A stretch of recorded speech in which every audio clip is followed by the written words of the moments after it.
शुरुआत ऐश्वर्या के एजेंडा से करते हैं और बात सीधी और साफ कि दर्शकों, जब असाउद्दीन ओवैसी और अखिलेश यादव और कई और नेता बोलते हैं कि अक़लियत एक साथ आ जाओ, कि मुसलमान भाइयों एक साथ आ जाओ, तो वो सेक्युलर होते हैं, कभी कम्युनल नहीं होते। लेकिन अगर मोहन भागवत, अगर बीजेपी का कोई नेता, अगर आरएसएस का कोई नेता हिंदुओं की एकता की बात कर ले तो वो कम्युनल हो जाता है। क्यों? बहुत सिंपल है, इसमें ज्यादा लाग लपेट की जरूरत नहीं है, नहीं कोई पीएचडी की वो नहीं है थीसिस, ना पाइथागोरस की थ्योरम है। सिंपल है, जब विपक्ष के कुछ नेता मुसलमान भाइयों बहनों को इकट्ठा करने की बात करते हैं तो वो देश बचाने के नाम पे होता है, वो कम्युनलिज्म नहीं होता, वो सेक्युलर है, वो सबको साथ लेके चलने की बात है।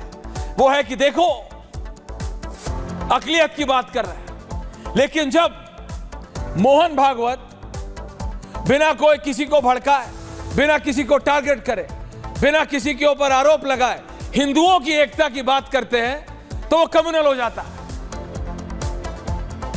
वही असाउद्दीन ओवैसी जो खुल के हर स्पीच में, हर प्रतिक्रिया में, संसद में शपथ लेते हुए जय फिलिस्तीन बोलने वाले असाउद्दीन ओवैसी जब मोहन भागवत हिंदुओं की एकता की बात करते हैं तो सबसे पहले प्रतिक्रिया देके बोलते हैं, देखो मैं कहता था मुसलमान खतरे में है, and this is the example. Mohan Bhagwat का हिंदुओं की एकता की बात करना मुसलमानों को खतरे में ले आता है।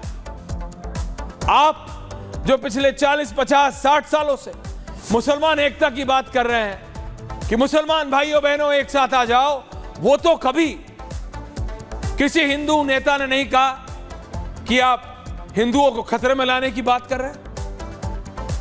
चिट भी मेरी पट भी मेरी नहीं हो सकती। या तो आप कम्युनल हैं या मोहन भागवत भी सेक्युलर है आपकी तरह, या तो आप गलत हैं या मोहन भागवत भी सही है। यह नहीं हो सकता कि आप वो करें तो सही और दूसरा करे तो गलत।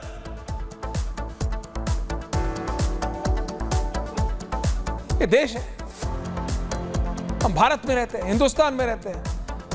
सरकारें आती हैं जाती हैं, पार्टियां जीतती हैं हारती हैं। 2 से 240 तक बीजेपी है। कांग्रेस फिर सोच रही कि हम रिवाइवल पे हैं। कौन कितना है, कितने पानी में है, ये सब जनता बताएगी। कल हरियाणा का रिजल्ट है, महाराष्ट्र का चुनाव अनाउंस होने वाला है, 1 नेशन 1 पोल होने वाला है। ये सारी चीजें हैं, बहुत चीजें हैं। लेकिन coming back to the point, Asaduddin Owaisi बोले, अखिलेश यादव बोले कि सारी अक़लियत, सारे मुसलमान भाई बहन इकट्ठे हो जाओ, तो सबसे सही है, बिल्कुल है, बस यही है और कुछ नहीं है डिबेट में। सुधांशु त्रिवेदी से मैं समझना चाहता हूं, अनुराग भदौरिया और आचार्य प्रमोद कृष्णन से समझना चाहता हूं कि कैसे अखिलेश यादव जब मुसलमानों की एकता की बात करते हैं तो ही इज द, मतलब चेहरा होते हैं, वो is the face of secularism. और वही बात अगर मोहन भागवत हिंदुओं के लिए कर देते हैं तो वो कट्टर हो जाते हैं, वो कम्युनल हो जाते हैं, वो मुसलमानों को खतरे में ला देते हैं। क्यों और कैसे, किस लिए, ये कैसे हो सकता? सुधांशु त्रिवेदी जुड़ेंगे, रत्नाकर त्रिपाठी जुड़ रहे हैं, अनुराग भदौरिया, आचार्य प्रमोद कृष्णन,